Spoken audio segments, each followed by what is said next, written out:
రక్తం అనేది చిక్కబడుతూ వస్తుంది. ఇవాళ రేపట్లో చాలామందికి ఈ కంప్లెయింట్ బాగా ఎక్కువైంది. ఈ రక్తం పచ్చ పలచబడడానికి మనము రకరకాలుగా ప్రయత్నం చేస్తున్నాం. అయితే నా ప్రశ్న ఏంటంటే, అసలు రక్తం ఎందుకు చిక్కగా పడుతుందనేది ఆలోచించాలి మనం. అంతే గదండీ! అంతేగాని మనము రక్తాన్ని పలచగా చేసుకోవడానికి రకరకాల ప్రయత్నాలు చేయాల్సిన అవసరం ఉండదు. ఎప్పుడు? అసలు రక్తం ఎందుకు చిక్కగా పడుతుంది అనేది తెలుసుకుంటే.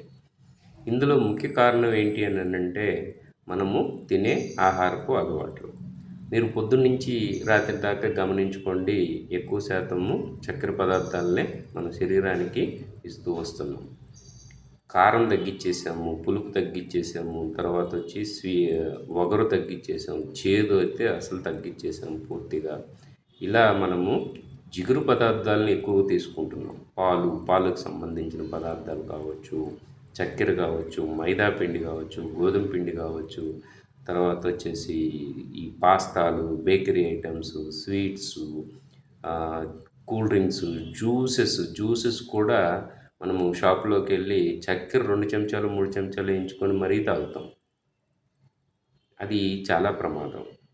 ఇవన్నీ కూడా ఏమవుతాయనంటే, మన రక్తంలో అవి జిగురు పదార్థాలన్నీ చిక్కగా అయిపోయేసి, మన రక్తం అనేది గడ్డకట్టేస్తూ వస్తుందనమాట. ఇంకొక ముఖ్య కారణము మనము సరిగ్గా ఫిజికల్ యాక్టివిటీ చేయకపోవడం. ఈ ఫిజికల్ యాక్టివిటీస్ అనేటివి దాదాపుగా చాలామంది కూర్చునే ఉంటున్నారు లేదా పడుకొని ఉంటున్నారు.